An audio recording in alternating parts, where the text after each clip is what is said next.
Too Much Information is a production of iHeart Radio.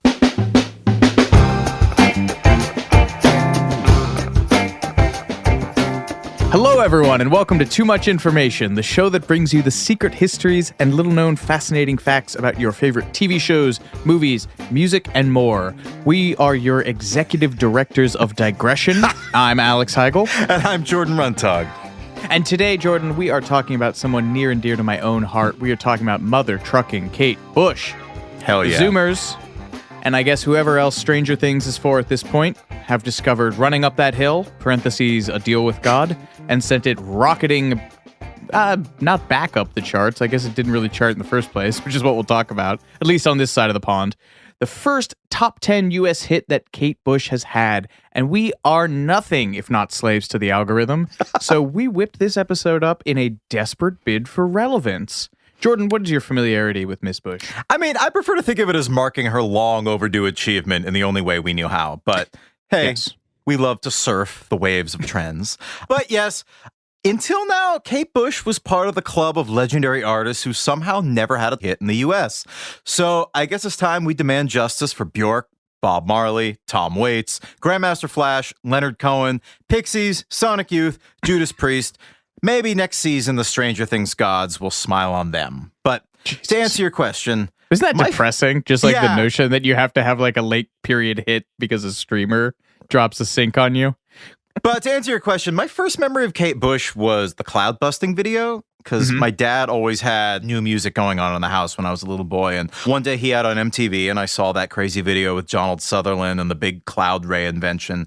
And I feel like the early 90s, there was a surplus of movies with madcap inventors building stuff in their home workshops. You had Honey, I Shrunk the Kids, Back to the Future, Belle's Dad and Beauty and the Beast, the movie Explorers, where a young Ethan Hawke and River Phoenix build a spacecraft in their basement out of a tilt-a-whirl cart from an amusement park. That was one of my favorite movies. So I loved all that kind of stuff. So I was super intrigued by this video.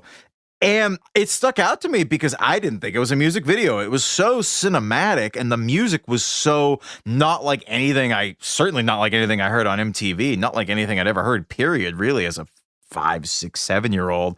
I thought it was like a mini movie.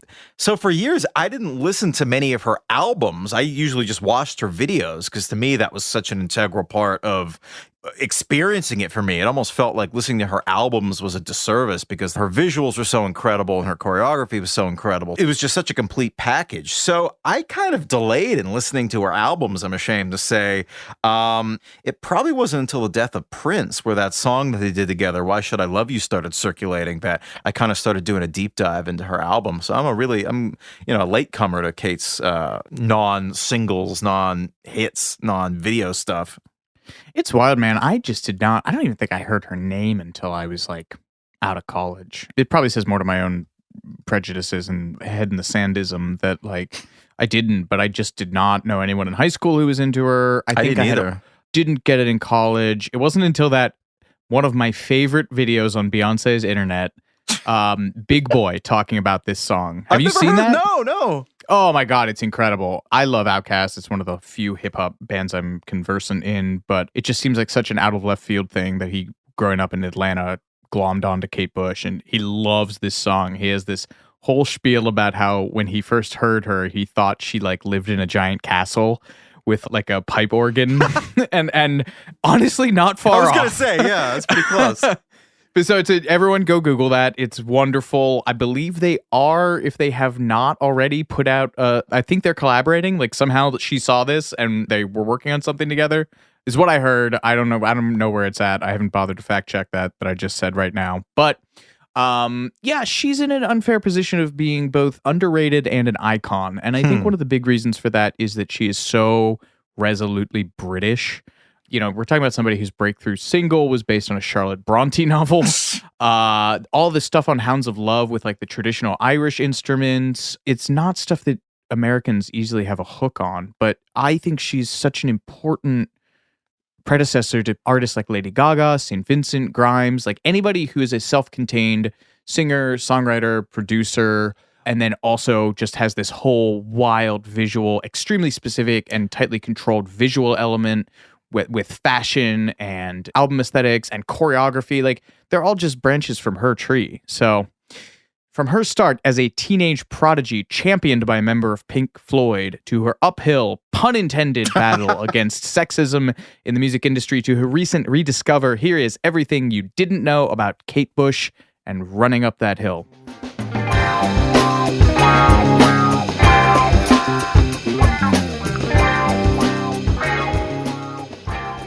Kate Bush grew up in southeast London at East Wickham Farm, which is an almost 400-year-old building with a barn out back. Both her parents, I think her dad was a doctor and her mom was a nurse practitioner, but everyone in her family was musical. Her dad played piano, her mom was an amateur Irish dancer, and both her brothers were in the local folk scene. And one of my favorite bits of trivia about her is that her brother John was a karate instructor who still teaches the art of Zen Japanese archery, kyudo, across Europe. And she joined him for practice at Goldsmiths College. Okay, two things. One, that's interesting to me because the original sleeve for the Running Up That Hill single has an archery theme. Yep. But also, you are a black belt. Please tell me everything you know about Japanese Zen archery. I need to know everything right now. I did Taekwondo, which is Korean, but it's interesting. It's meditative. You know, the whole practice of this is, and if you've ever watched people do it, it looks like Tai Chi because they have these big long bows and they very meditatively slowly pull the bow, and it's like there is a practical side of it where it's like, yeah, you were trying to shoot someone, but then there's a whole other wing of it that's like hitting the target is beside the point, and the notion that if you're like centered and meditative and doing this properly, the arrow will find the target. So it's really interesting. It's like projectile meditation. I read an interview with, I believe it was either her brother or her art director, I can't remember which, about why they chose the archery graphics for the Running Up That Hill sleeve. And they had this really interesting analogy that I'm trying to remember, I'm paraphrasing, but a metaphor for both of the hands. The one that draws back the bow is the masculine hand because it's active, and the one that's holding the bow, the left hand, if you're right-handed, is the feminine, sturdy, stable one that's keeping everything in place. It was really interesting. Something I'd never really considered when thinking about archery, which I do often. Yeah, she's got a lot of Eastern influences floating through her stuff. There's like early promo videos where she's wearing a kimono. The Running Up the Hill video has her wearing these like Japanese pants called hakamas. Fascinating stuff, I think. And I guess you could also, if you look at enough weird choreography, you can sort of see the karate influence. Her family were sort of like straddling that generation that weren't quite hippies, but were like, I guess you could call them bohemians. A lot of art floating around their house. And there's this keyboardist named Max Middleton who gave this interview where he said that he was at their New Year's Eve party in 1979. He says, quote, "Midnight came. There were several rooms, and one of them was filled with balloons, and the TV was on, playing all the Scottish songs, but there was not a soul in there. I walked into the kitchen, and everybody was sitting around the table smoking marijuana, and it was absolutely silent because they were so stoned. And in another room, it was silent because they were all listening to 17th century recorder music." Yeah, Kate Bush is a big pothead. That was my funniest thing. I did not know reading about this.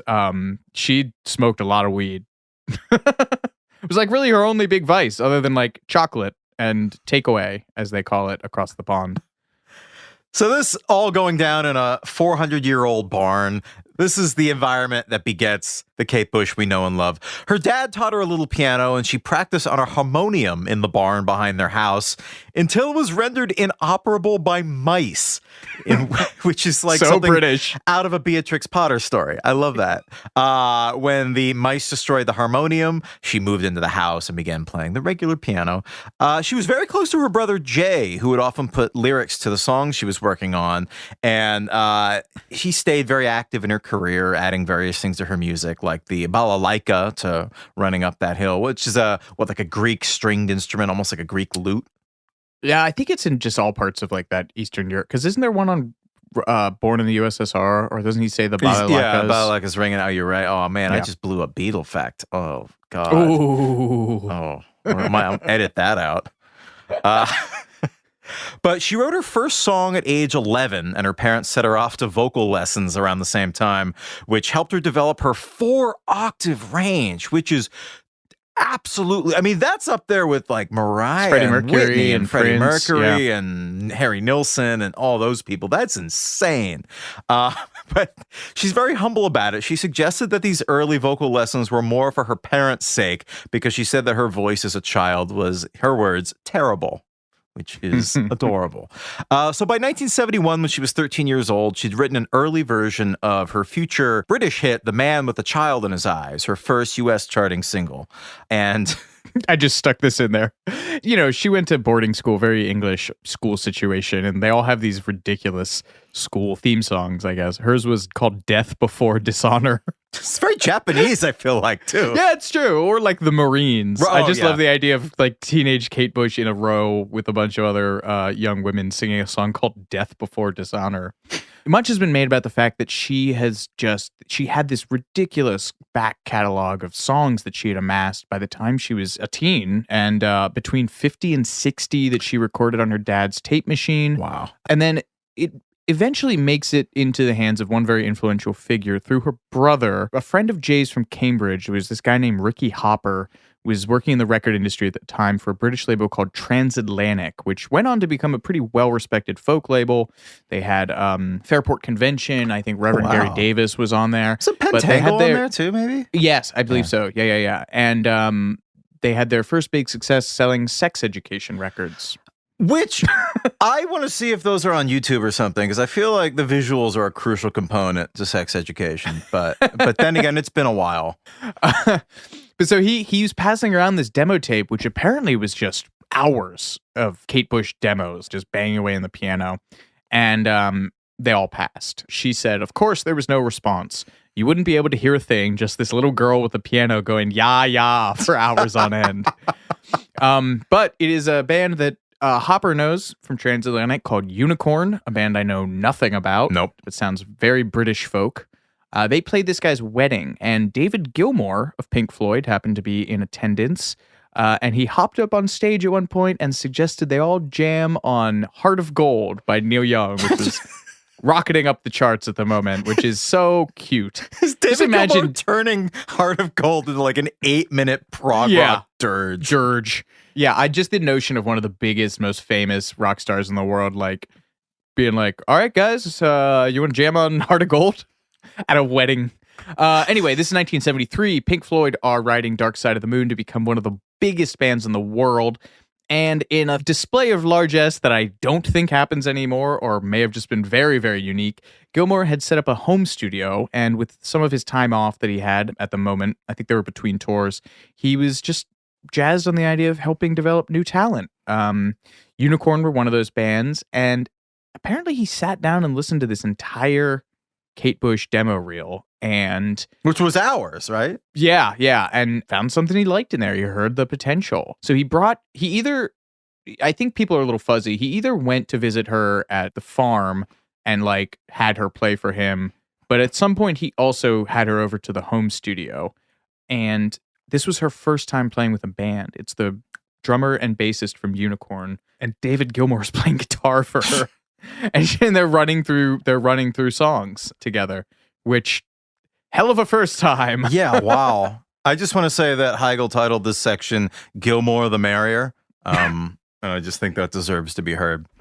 But despite this really auspicious start with, Pink Floyd's guitarist, things kind of got put on hold while she finished up school until 1975, at which point David Gilmour brought her to George Martin, the Beatles' famous producer, among many other people, George Martin's studios, Air Studios in London, in June of 75, with Jeff Emmerich, incredibly famous engineer, probably best known for engineering all of the Beatles' masterpiece albums, Revolver, Sgt. Pepper. And together, they cut more demos with an even more accomplished band that includes guys who played with Rick Wakeman of Yes, Lou Reed, Cat Stevens, like serious heavy hitters here. And this is really sweet. I guess that Kate Bush later paid David Gilmour back for the cost of these demos when she started having hits and had some money, which I think is so sweet. It's like David Lynch paying his dad back after Eraserhead started making money. I love that. We love people who balance their books. Yeah. So Pink Floyd were signed to EMI, and a short time after this demo session with Kate Bush, while David Gilmour is recording Wish You Were Here, the Pink Floyd album at Abbey Road Studios, he sent a cassette of Kate Bush's demos to a guy named Bob Mercer. And two of those demos were released in pretty much unaltered form on her debut, The Kick Inside.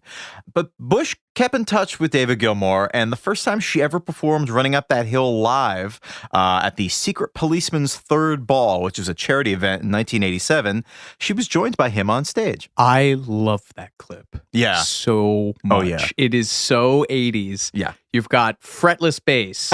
Tony Franklin is it a 5-string too? No. Oh, okay. Tony Franklin plays 4-string, but he has an incredible mullet. David Gilmour is playing a Steinberger, which is those hideous headless guitars that were in vogue for a brief time in the 80s. Sting played one. Geddy Lee played the bass. Hideous guitar. Super gated drums. It's everyone go do yourself a favor and watch it. And she's having such a good time. It makes you wish, we'll talk about this later. It makes you wish she did more live gigs because she famously didn't. We'll talk about that later for full stop over 30 years. Yeah. So the end result of this is that Mercer essentially signs her in what is a deeply unprecedented move. He basically puts her on retainer because he's so impressed with these demos that he's like, someone's going to snap her up if we don't. So they offer her a 4-year contract. And this is the crucial thing, options at the end of the second and third year. So in between signing and renegotiating, Wuthering Heights comes out and it's her, launches her to stardom. But during the course of those renegotiations, she's able to retain ownership of all of her recordings after that, owning her masters, which I cannot stress how unprecedented that was for A, someone who is like 18 or 19 at the time, and B, a lady. I mean, this is the British record industry in the late 70s, and she is out there owning all of her own stuff. It's just incredible. But so she moves closer to London and continues becoming this wildly talented multidisciplinary artist. She takes interpretive dance with Lindsay Kemp, who you will remember trained David Bowie, and miming. And by 1977, when she starts work on The Kick Inside, she has something like 200 songs in the hopper. Wow. And she had been sort of gigging around the pubs with a band called the KT Letters Bush Band, which include her longtime partner, I think, as in the band at that time, Del Palmer, the bassist. We don't have time to get into the entirety of her career before running, but the first single, Wuthering Heights, is worth mentioning for more than a few reasons. EMI's Terry Slater said in 1977 that Kate is a real English girl. She's from the roots of Great Britain. It's not a gimmick or produced. She's the first really English girl singer for some time. I think that's a really interesting point because a lot of the big British lady singers, and correct me if I'm wrong, because this is your bailiwick, were like soul American influenced. Yeah, I'm towards the late 70s is starting to get out of my zone, but I'm thinking of people like Dusty Springfield, Christine McVie. Yeah, kind of like there are more belters. Shirley Bassey, yeah. It's interesting because I do think that British pride sort of starts to come back because you think of all the British folk figures who were super into all that dance around the Mary Maypole shit. And, but yeah, I think Kate, God love her, not a lot of soul influence in those vocals. She probably wasn't listening to Motown, perhaps. Sandy Denny maybe is like the closest I can think of. Yeah. And she was not anywhere near as mainstream, I don't think, as Kate Bush became. Anyway, nowhere is this Britishness more pronounced than Wuthering Heights. And I love this so much. She hadn't read the Bronte book. She saw it the last 10 minutes of a film adaptation of it on TV. It's my entire AP English career. Yeah, I was going to say she read the clip notes. Starring future James Bond Timothy Dalton. Whoa. Yeah, and she fought Mercer on this. There's a famous early career thing that happened with her. They wanted to release a different song. The name is escaping me at this moment, but they fought repeatedly. He said he made her cry at one point. I think she disputes that, but I love how this got settled. They were talking in his office, and at some point, another EMI executive just strolls in unprompted, and he's like, "Kate, love the record. Wuthering Heights, definitely the first single, right?" And she says it was almost as if I had paid the guy to do it. That's incredible.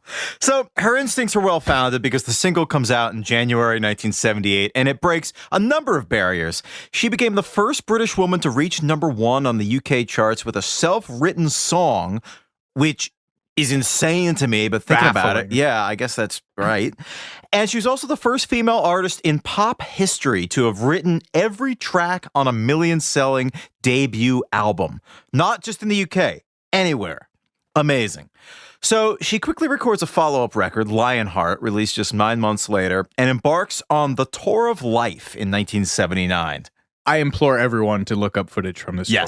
Oh, it's incredible. She turned down the opportunity to open for Fleetwood Mac, who were, this is post Rumors, so I mean, the biggest band in the world, in order to do this.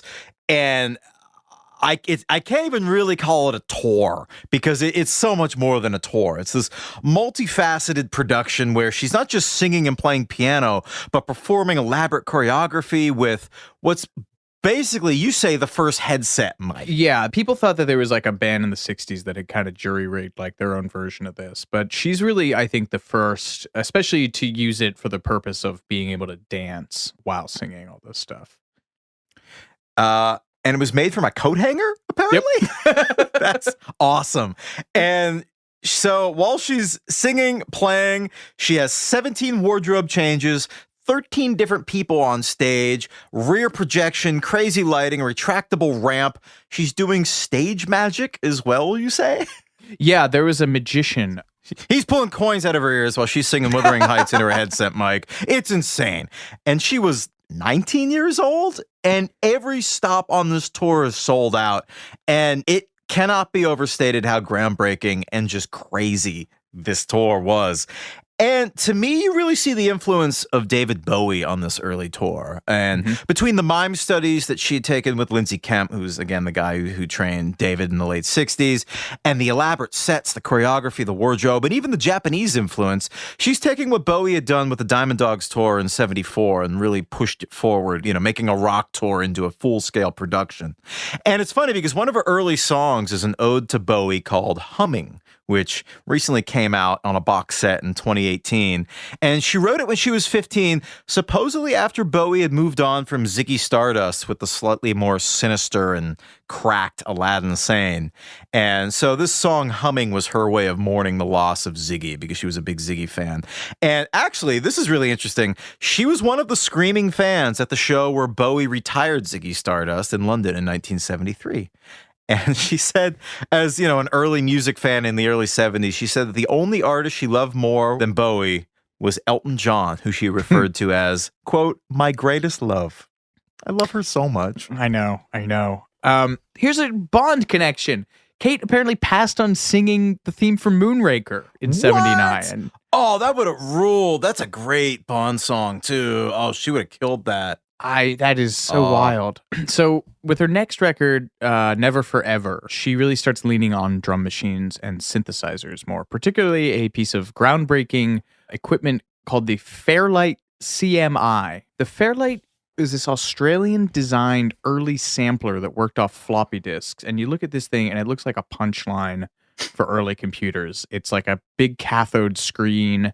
It just looks clunky, and it was clunky and ridiculous. She was introduced to it working with Peter Gabriel. Of course. Yeah, and you have certainly heard... Oh, yeah, so I should just even explain how it works. What it does is it samples sounds and then lets you assign pitches or frequencies to those sounds via the use of a keyboard. So the thing that you have definitely heard is this orchestra hit that was loaded on it, which is a sample of Stravinsky's Firebird, and you'll recognize it the second I play it. Yep, there it is. It's the sound of Only for Lonely Heart. It's on Prince. I think it's on Prince Records. Anyway, there were like 3 of them around at this time. Peter Gabriel had one. I think Stevie Wonder had the other. Sounds right. So this was all super groundbreaking stuff. And it was difficult to use. Everyone at Abbey Road at the time was kind of helping her on it. They spent a lot of time breaking glass in Studio 2 at Abbey Road to get the sound effect that pops up in Babushka. And I love that because Studio 2 at Abbey Road is where the Beatles recorded 90% of their songs. So on the same floor where, Please Please Me and She Loves You is recorded, Kate Bush is shattering glass. And having said all that, we'll be right back with more Too Much Information right after this.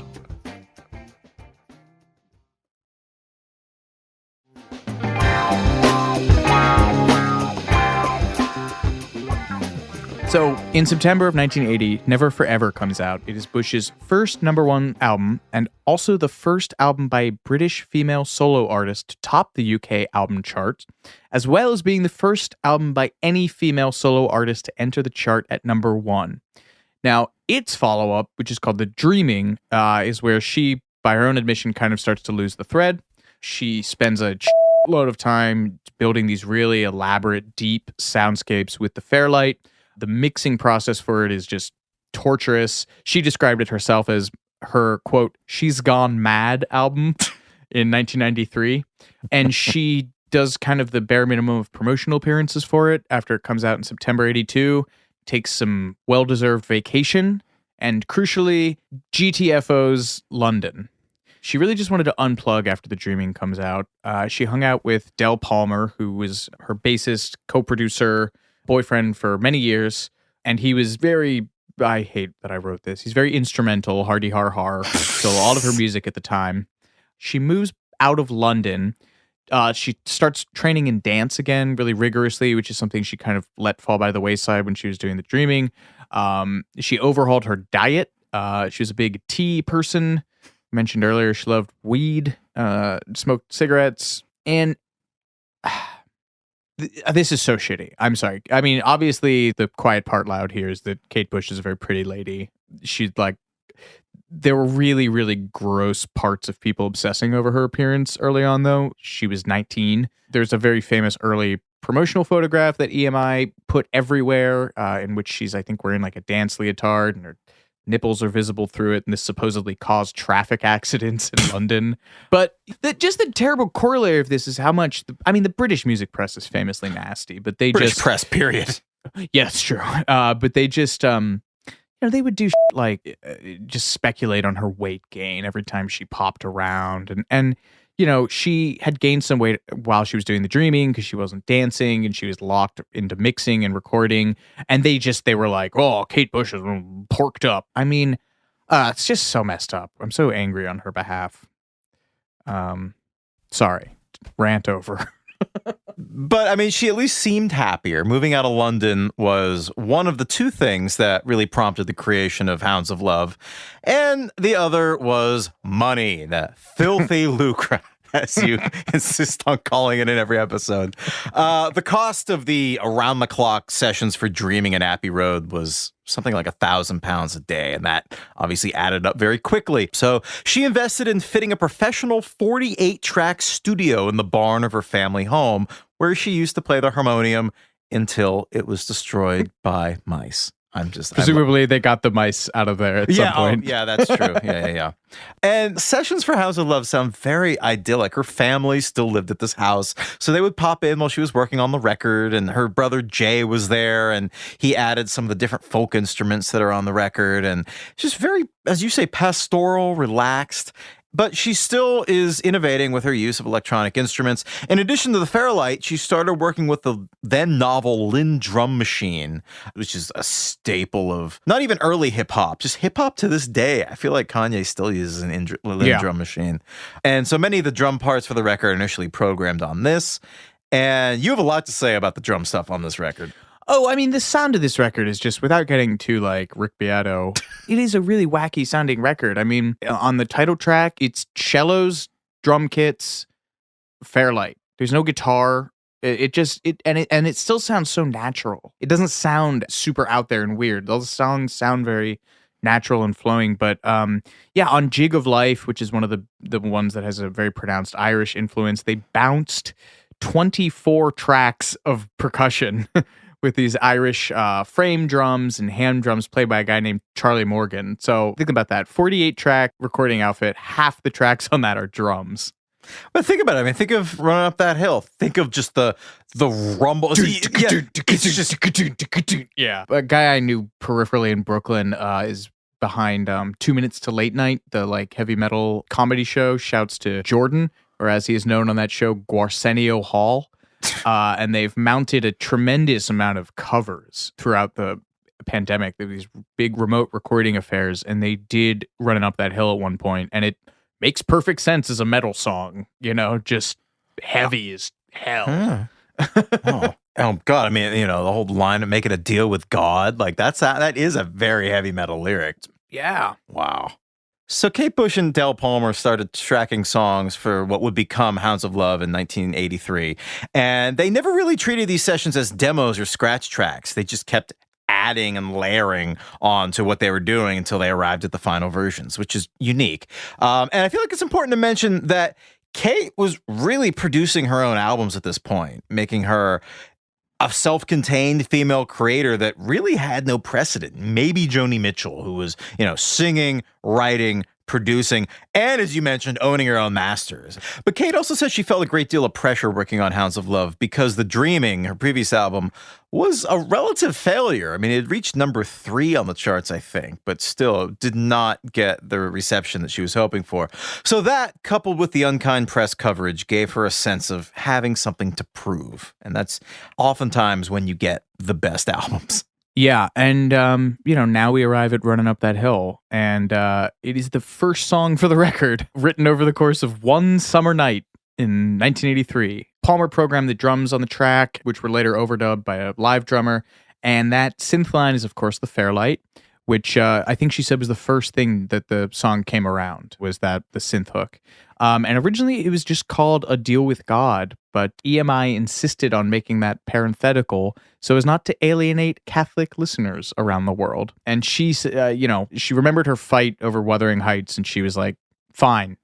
Just to learn to pick her battles. I mean, that's so crazy for me because how many years was it after God Only Knows by the Beach Boys? That was 1966. Right. So that was like almost 20 years earlier. And they're still having that argument. But there were genuine fears that predominantly Catholic countries like France, Italy, and Ireland, and I guess Australia for some reason wouldn't play it, which is interesting because, I mean, if you think about it, it's kind of about forging a personal relationship with God in a way. I mean, I know it seems blasphemous having God in the title of a pop song, but I feel like the message of the song is positive if it's listened to. But Kate has said she's regretted the decision of changing the title ever since, later reflecting, I just spent 2 or 3 years making an album, and we weren't going to get this record played on the radio if I was stubborn. So I felt I had to be grown up about this. But it's always something that I regretted doing, and normally regret any compromises that I make. But according to her, she still privately considers the song to be called Deal with God. That's what she thinks of it, as in her own mind. But she initially considered a song about making a deal with the devil, but considered a deal with God to be more powerful in a lyrical sense. How do you feel about that? This is kind of like when the new wave of British heavy metal starts coming out in this time. Yeah. So maybe it sounds a little too in that vein. When does Runnin' with the Devil come up by Van Halen? Obviously. 78. Yeah, okay. So, the devil belongs to David Lee Roth and vice versa. Hiya! Yeah, I mean, the song is actually, weirdly enough, one of the few on the record with that sick guitar part that David Gilmour does during the live version from 87. Yeah, man, I mean, it's weird because Palmer is a bassist and he's co-producing this record. Anyway, the instrumentation of the title track, as I mentioned before, is just 2 drum kits, cello, vocals, and a bit of dialogue from the 1957 British horror film Night of the Demon. That I didn't know. It's in the trees. It's coming. I didn't talk about this, and I feel only slightly weird about it, but Kate Bush is super horny. Super horny. Want to elaborate on that? Oh, well, there's all kinds of weird. A lot of what I've done here is cribbed from Under the Ivy, which is a great biography of her that came out. And, they talk about some of the early songs that she was writing had like references to like, I feel this rising deep inside. I mean, yeah, she has a song called Sat in Your Lap.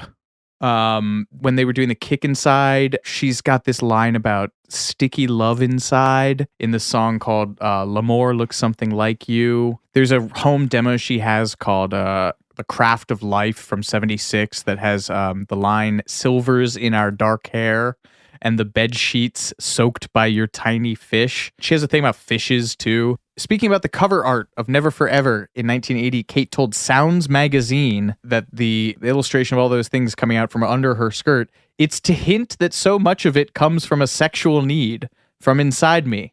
And Hounds of Love is about kind of the notion of feeling pursued by love as like an external force. And, running up that hill could obliquely sort of be considered about a woman wanting a man to know what it feels like to have sex, right? Sort of. She thinks about, you want to know that it doesn't hurt me? Do you want to know? I don't know. I am not the first person to point this out. So, yes, I think for all her ethereality and the notion of this metaphysical deal, Kate liked sex. Not that there's anything wrong with that. But yeah, I don't know. It's interesting. My log line is I think she's one of the few people to make being horny interesting. You can make being horny compelling, like Genuine or D'Angelo, but she's one of the few people I think who put a spin on horniness. Maybe Prince. I don't know. This is weird. This is a weird digression. My parents are going to listen to this. We're going to use that for the clips reel. One of the few people who can make horniness interesting. You can make it compelling, but yeah, I don't know. I think it is really wild. I mean, I just love her whole conception, man, of how she thinks about this stuff. I almost put Hounds of Love in my vows. Really? Just because there's this, she has this whole imagery that I've loved so much in this song about, I'll take my shoes off and throw them into the lake, and I'll be 2 steps on the water, which I always interpreted as being like, well, if you really give yourself over to like falling in love with a person, nominally on your second step in the water, you would sink, right? Or your first step, you would sink. But taking 2 steps would let you kind of walk on water. I'm getting choked up thinking about this. I just love her so much. Anyway, so Del Palmer is actually not on a lot of these songs. He's been programming the Lindrum, but they farmed this out to Danny D.T. Thompson, probably the most famous folk-adjacent British upright bassist, just a tremendous bassist. He's a founding member of Pentangle. I think so, yeah. Yeah, and just on everything, man. My favorite Danny Thompson story is Riley Walker, who's like a really ripping guitarist right now and sort of an indie level guy. He played with Danny Thompson, and he was sort of talking about his wild days. And they did this Tim Buckley record live, and the night that they were supposed to rehearse it, they all just got ripped on hash. And so for the recording session, they just winged it. Anyway, Danny Thompson's a beast. And then the other guy who plays on this is Eberhard Weber. I don't know. German jazz bassist, famous for a long-standing association with Keith Jarrett. And yeah, man, just ripping guys on this record. I'm sad you stopped talking about your vows and started talking about bassists, but well, those are the 2 most important things in my life. Okay, fair. Kate Bush is a third. Didn't she spend like a year working on just overdubs and mixing for this? Like, her perfectionism is insane. Yeah, the quote that I remember from the biography was, it's a misconception that Kate doesn't write songs fast. I forget who says it, but they were like, Kate writes songs very fast. She spends an eternity finishing them. But I just thought it was interesting that this album has the 2 very distinct sides. There's like side 1 being the pop side and side 2 being the kind of prog rock song cycle about a woman drifting alone at sea at night. But Running Up That Hill's the opening track, placing it in the running for best side 1, track 1 of all time for my money. Certainly up there. Mm-hmm. But what does it mean? We touched on this a moment ago. There's many interpretations, but I guess we should go to the primary source and look at what Kate Bush herself has said about this song. If I may borrow a phrase, it basically means men are from Mars, women are from Venus. In a 1986 interview with an outlet called Island Ear, Kate described the song as being about a man and a woman who love each other enormously, so much that the power of their love is the source of their problems. Briefly, if they could make a pact with God to exchange their roles, the man becoming the woman and the woman becoming the man, they would understand each other better and resolve their differences. And over the years, there have been many who've interpreted the song as Bush wanting to switch roles with God, which is an interpretation that apparently displeases her greatly. She wanted to clear that up in an interview with a French journalist in 1985. She said, "Tell them that I would never dare imagine such an exchange."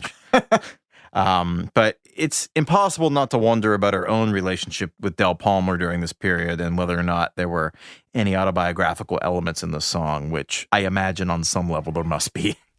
Yeah, she was super private about this relationship for 6 or 7 years. I mean, it wasn't until the launch party for this record at the London Planetarium in September of 1985 that they officially appeared in public as a couple. When people would press her, she wouldn't talk about it, or she would say something like, "Oh, I'm with a guy from Kent named Dell."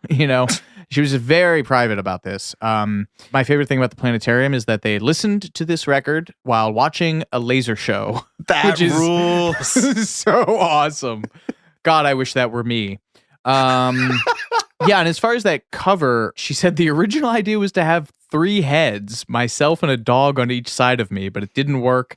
The dogs wouldn't stay still. And for the shot that they were trying to get for the new concept, that took a long time as well.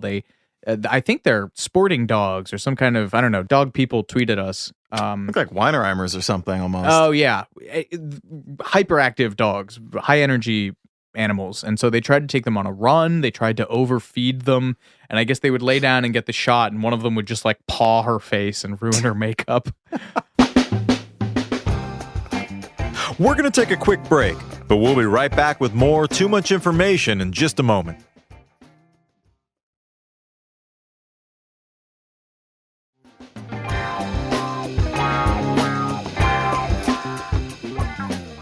By the time this record comes out, September of 85, Kate has been kind of off the radar long enough that NME ran a literal Where Are They Now feature on her the preceding month.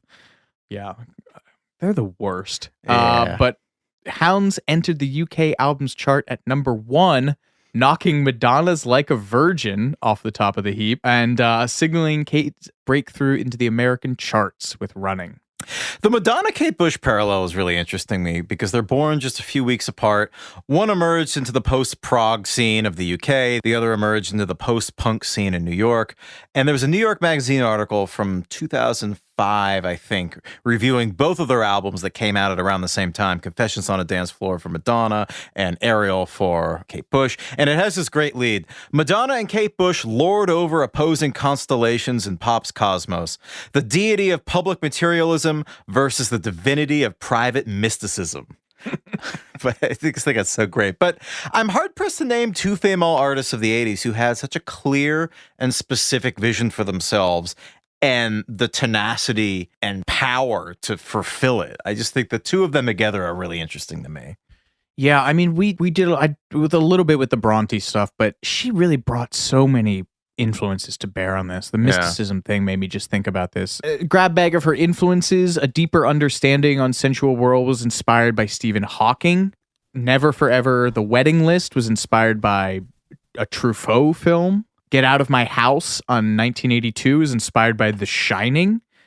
The song Houdini was inspired by Bess Houdini trying to contact Harry Houdini after he died through seances. Did you ever hear about the story behind cloud busting? Well, it's based on a true story. That much I know. Let's see if I can do the Reader's Digest. Well, firstly, there's this book that came out in 1973 by a guy named Peter Reich called A Book of Dreams. And the book is about the relationship between Wilhelm Reich, who is a psychiatrist and philosopher. He was sort of a second generation of psychoanalyst right after Freud. And this guy had a farm, and they spent a lot of their time cloud busting. This gentleman had a machine that he called a cloudbuster that he claimed he could produce rain in the atmosphere by manipulating a form of hypothetical life force called orgone. This was in the 70s, you said? Yeah. Well, no, he did this when did he do this? Turn of the century? Yeah, probably. But the book by his son came out in 73, and that's where she heard it. Yeah, man. Who the hell else is putting that kind of shit in a pop song? Just what? That video is so good. Yeah, but speaking of videos, the video for Runnin' is choreographed by Diane Gray, who is her newest dance teacher at the time. Her partner in that clip is a guy named Michael Hervieux. I don't know. Presumably it's French. He successfully auditioned for the role after her regular partner, who's a guy named Stuart Avon Arnold, wasn't available to something that he apparently eternally regrets. This guy, Michael, was given 1 day to rehearse with her, and they spent 3 days filming the video. At the same time, he was performing in a play on London's West End, for which he was fined by his union. Because the British love order. Order! Yeah, Kate Bush was really eager to bring dancing back into videos because she felt that it was being used, in her words, trivially in music videos at the time. And in a 1985 interview, she elaborated that dance was, quote, being exploited, haphazard images, busy, lots of dances, without really the serious expression and wonderful expression that dance can give. So we felt how interesting it would be to make a very simple routine between two people, almost classic and very simply filmed. And here's another reason why I love Kate Bush. She loved Monty Python, and she especially loved the work of Monty Python's animator, Terry Gilliam, who went on to become a director, and he directed the fantasy movie Time Bandits.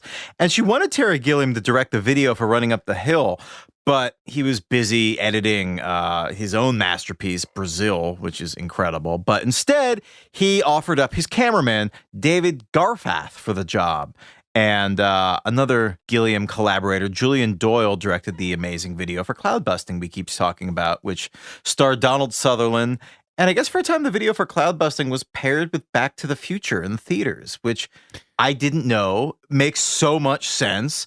The whole, like, kind of wild inventor guy making something in his garage that the world's not ready for. I love that so much. I think that was in Under the Ivy. I have no idea how that would have happened. But Garfath, the director of the Running Up That Hill video, remembers Kate Bush as fantastically dedicated. It's a quote from him. She was still dancing at midnight when we would have started at 6 a.m, and she was very much in charge of things. He said, I remember one night we needed to go past midnight when it suddenly gets much more expensive because of the crew and everything. You get paid time and a half for union rates and everything. And the producer said they didn't have it in the budget. Kate went to the phone, called someone, came back to the director and said, yeah, no problem. We can keep going. Got the money. Oh, love her.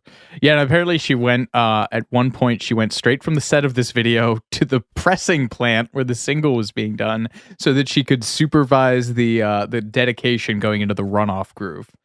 That is a grind set mentality. Yeah, and, but America, stupid America, fucking MTV.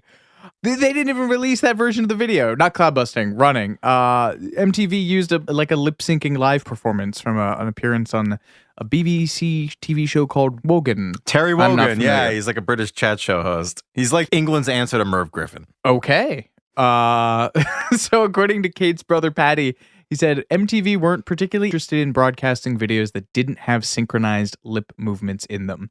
They liked the idea of people singing songs, but not black people.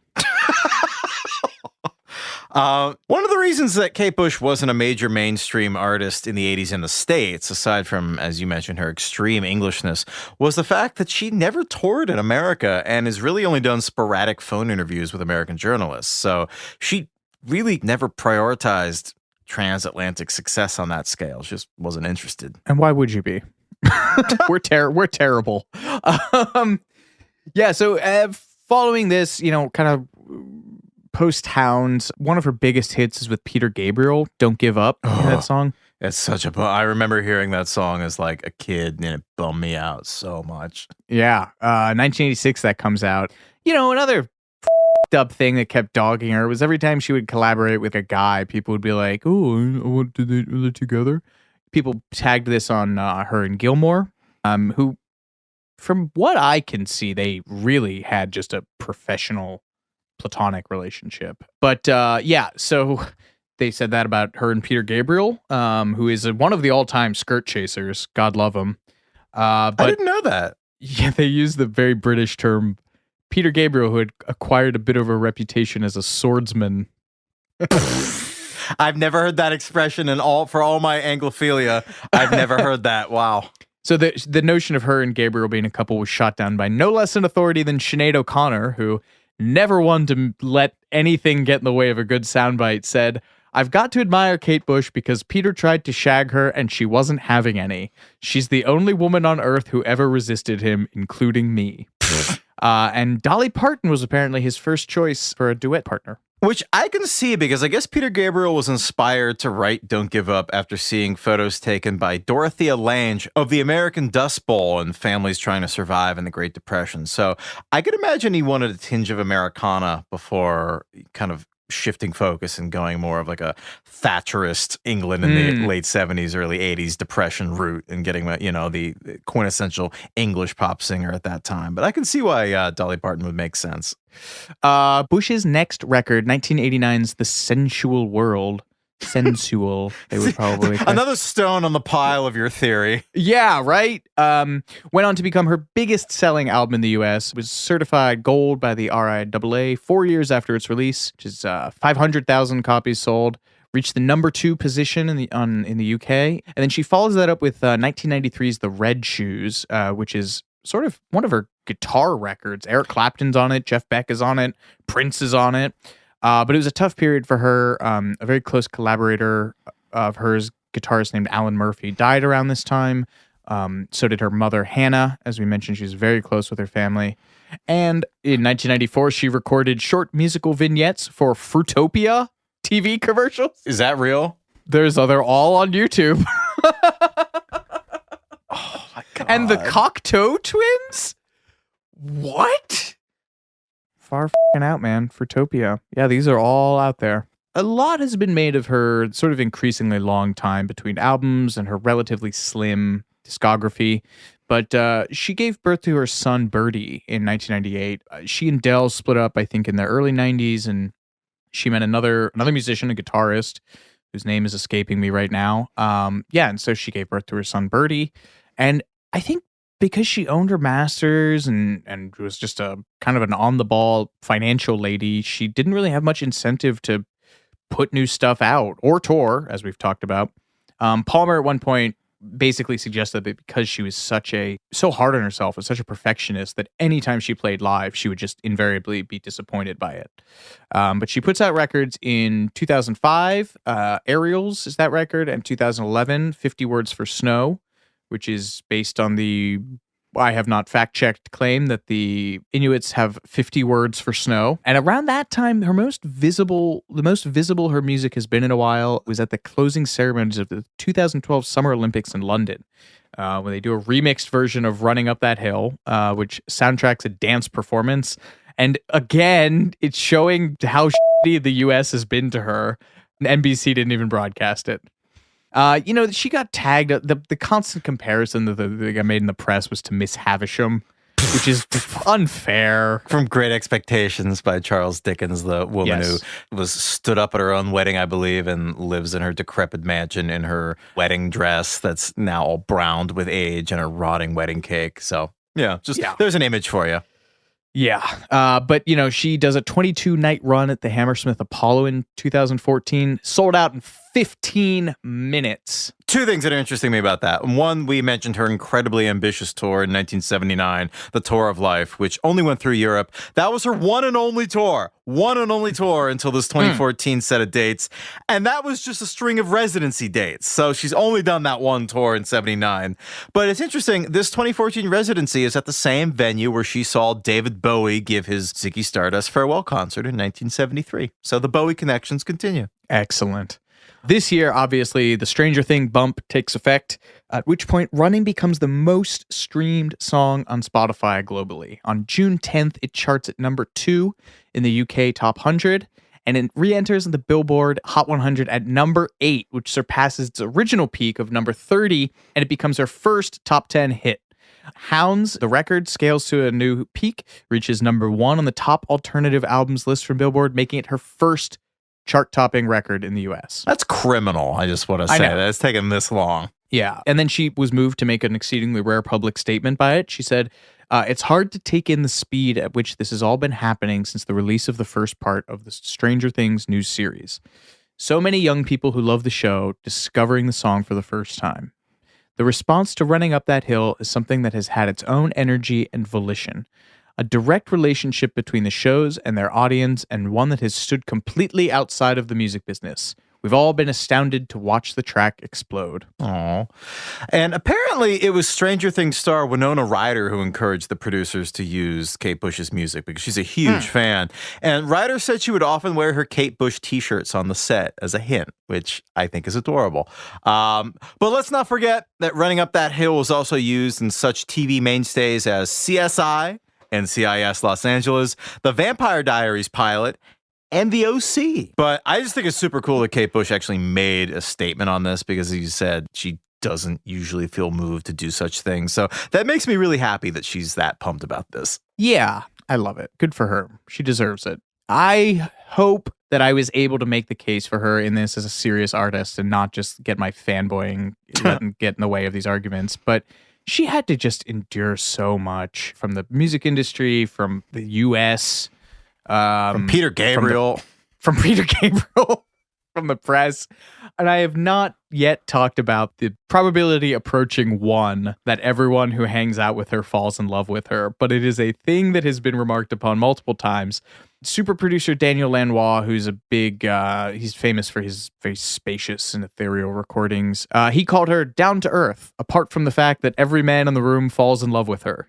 One unnamed musician in the Under the Ivy book quit working with her for years because he was, quote, absolutely, desperately, and totally in love, just besotted with her. I kind of absented myself because I was getting emotionally involved and I lost all objectivity. So I bowed out. I'm dying to know who that was. I know. We mentioned the Prince connection. Michael Koppelman, who's Prince's engineer, was emailing with Del Palmer, and this is in 95, and Prince described her in an email as his favorite woman, which... that is high mother trucking praise. You know, it is. She doesn't have a Grammy. Not a single Grammy. 1 Brit Award for 13 nominations. But, you know. I highly doubt she cares, yeah. Yeah, I was going to say none of that crap matters. And while I do occasionally have to stifle the urge to just preemptively tell people that I had my Kate Bush t-shirt before this year, I am still just constantly telling myself that we should be happy that more people know about her now. We should be happy that kids just get to discover this music for themselves. Well, folks, you have heard all about the deal that we've made. Yeah, yo. Thanks for listening. This has been Too Much Information. I'm Alex Heigl. And I'm Jordan Runtagh. We'll catch you next time.